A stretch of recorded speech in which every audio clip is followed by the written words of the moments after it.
வந்து சப்பாத்தி சுட போகிறோம். அதுக்கு வந்து கொஞ்சம் உப்பு போட்டுக்கிடுவோம், கல் உப்பு. தண்ணியை ஊற்றி நல்லா கரைய விட்டுறணும். நம்ம எவ்வளோ மாவு தேவையோ அந்த அளவுக்கு தண்ணி ஊற்றணும். தண்ணி ரொம்ப ஊற்றிடக்கூடாது, கூழ் மாதிரி ஆகிரும். நான் நிறையா மாவு பிணைய போகிறதுனால தண்ணி வந்து 1 டம்ளர் ஊற்றியிருக்கேன். உப்பு நல்லா கரையட்டும். உப்பு நல்லா கரைஞ்சிருச்சு. இப்போ வந்து நம்ம மாவை வந்து சலிச்சுக்கிடுவோம். நம்ம எப்பயுமே எந்த மாவு வாங்கினாலும் நல்லா சலிச்சு எடுத்துக்கிறணும். அது கடையில் வாங்கினதுனாலும் சரி, அரைச்சதுனாலும் சரி. நான் வந்து இது வந்து கடையில் வாங்கினது, நான் சலிச்சுக்கிறேன். இதை நல்லா வந்து சலிச்சு எடுத்துக்கிறணும்.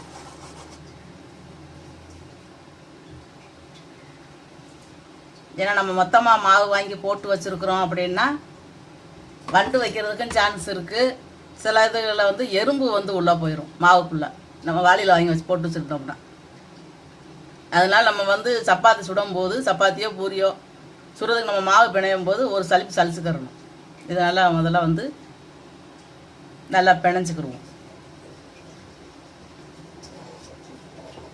நான் வந்து தண்ணி வந்து ஊற்றிருக்கிற போது ஒரே இதில் அளவில் ஊற்றிடுவேன். ஏன்னா நமக்கு வந்து பிணைஞ்சு அனுபவம் உள்ளவங்களுக்கு இவ்வளவுதான் தண்ணி தேவைப்படும் அப்படிங்கிற மாதிரி தெரியும். புதுசாக பிணையிறவங்க அப்படின்னா தண்ணியை ஃபஸ்ட்டு கொஞ்சமாக ஊற்றிக்கிறணும். அதுக்கப்புறம் வந்து நம்ம தண்ணி ஊற்றிக்கலாம் வேணும்னா. நான் வந்து இதுக்கு எண்ணெய் இப்போ ஊற்ற மாட்டேன். மாவை நல்லா பிணைஞ்சிக்கிட்டு அதுக்கப்புறம்தான் கொஞ்சம் எண்ணெய் ஊற்றி அப்படியே சேர்த்து வைப்பேன், மாவு காயாமல் இருக்கட்டும்னு. ஒரு அரை மணி நேரம் 1 மணி நேரம் ஊறிடுச்சு அப்படின்னா சப்பாத்தி வந்து சூப்பராக வரும். இப்போ இந்த அளவுக்கு தண்ணி வந்து நம்ம ஊற்றி பிணைஞ்சி வச்சுட்டோம். நம்ம அந்த அளவுக்கு பிணைஞ்சி வச்சுருக்கோம். நல்லா நம்ம ஊற்றின தண்ணி வந்து இந்த மாவுக்கு கரெக்டாகவே இருந்துச்சு. இப்போ வந்து கொஞ்சம் எண்ணெய் ஊற்றிக்கிடுவோம். நான் பிணையும் போது எண்ணெய் ஊற்றுறதில்ல. இப்போ மேட்டாப்பில் அப்படி ஊற்றி நம்ம நல்லா அப்படி மூடி வச்சுட்டோம்னா மாவு வந்து காயவும் செய்யாது, நல்லா ஊறிடும். சுடுறது கொஞ்சம் நேரத்துக்கு முன்னாடி எடுத்து நல்லா பிணைஞ்சி வச்சுக்கணும். இது வந்து இந்த அளவுக்கு எண்ணெய் போதும். நம்ம சுடும் போது கொஞ்சம் கொஞ்சம் எண்ணெய் ஊற்றி தான் நம்ம சுட போகிறோம். அதனால நமக்கு வந்து எண்ணெய் வந்து ரொம்ப தேவைப்படாது. இந்த அளவுக்கு நம்ம பிணைஞ்சி வச்சுக்கிட்டோம்னா சுடுறதுக்கு கரெக்டாக இருக்கும். நம்ம மாவு பிணைஞ்சாச்சு. ஒரு அரை மணி நேரம் நல்லா ஊறட்டும். நம்ம மாவு பிணைஞ்சி அரை மணி நேரத்துக்கு மேலே ஆயிடுச்சு. நல்லா ஊறிடுச்சு. நல்லா சாஃப்டாக இருக்கும், பஞ்சு போல் இருக்கும். நம்ம வந்து சப்பாத்தி நம்ம சுடுவோம், நல்லா வரும். நல்லா ஒரு அரை மணி நேரத்துக்கு மேலேயே ஊறினாலும் நல்லது தான், மாவு ரொம்ப நல்லாயிருக்கும்.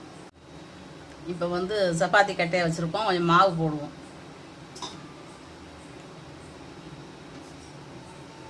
இப்போ வந்து நல்லா பெரிய சப்பாத்தியாக தான் போட போகிறோம். ரொம்ப ஒன்றும் குட்டியாக இருக்காது, ஓரளவுக்கு பெருசாக இருக்கும்.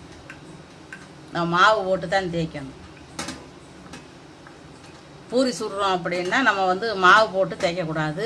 நம்ம வந்து நல்லா எண்ணெய் தடவி தேய்க்கணும். அப்போ தான் எண்ணெய்க்குள்ளே வந்து இந்த மாவு கலண்டு போகாமல் இருக்கும். இல்லைன்னா நம்ம பூரி சுடும் போது இந்த மாதிரி கோதுமை மாவை போட்டு சேர்த்து சுட்டோம் அப்படின்னா எண்ணெய் பூரா கலங்கலாயிரும். அதுக்கப்புறம் நம்ம வடிகட்டி தான் எடுத்து வைக்க முடியும், நல்லா தெளிய விட்டு. சப்பாத்திக்கு அப்படின்னா நம்ம வந்து இந்த மாதிரி தேய்க்கலாம், அது ஒன்றும் ஆக போகிறதில்ல. நல்லா தேய்ச்சிட்டு பார்ப்போம். தோசைக்கல் அடுப்பில் வச்சுருக்கோம். இப்போ வந்து லேசாக 2 சொட்டு எண்ணெயை தொளிச்சுக்கிடுவோம். ரொம்ப எண்ணெய் ஊற்றிடக்கூடாது, லேசாக தொளிச்சா போதும்.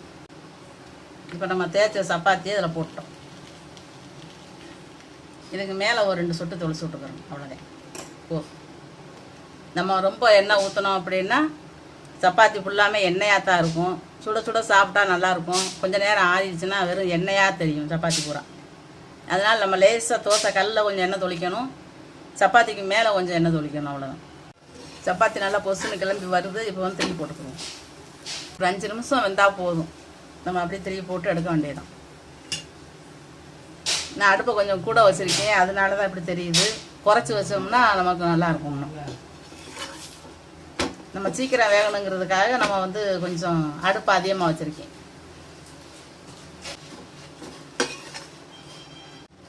நம்ம சப்பாத்தி சுட்டு பன்னீர் மசாலா வச்சுருக்கோம். சப்பாத்தி வந்து நல்லா சாஃப்டாகவே வந்திருக்கு.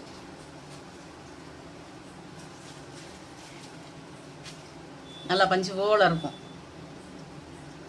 நல்லா இங்கே நம்ம ஒரு அரை மணி நேரம் ஊற வச்சாலே போதும். இதுக்கு வந்து ஆப்பச்சோடா போடணும், நம்ம எண்ணெய் ஊற்றணும்லாம் அவசியம் கிடையாது. வெறும் உப்பு போட்டு தான் நான் பிணைஞ்சி வச்சுருந்தேன். நல்லா பஞ்சு போல் வந்துருக்கு. இந்த மாதிரி நம்மளும் எல்லோரும் நீங்களும் செஞ்சு சாப்பிட்டு பாருங்கள். இந்த வீடியோ உங்களுக்கு பிடிச்சிருந்துச்சுன்னா லைக் பண்ணுங்கள், ஷேர் பண்ணுங்கள், சப்ஸ்கிரைப் பண்ணுங்கள், பக்கத்தில் இருக்கிற பெல் பட்டனை அமைக்கி விட்ருங்க.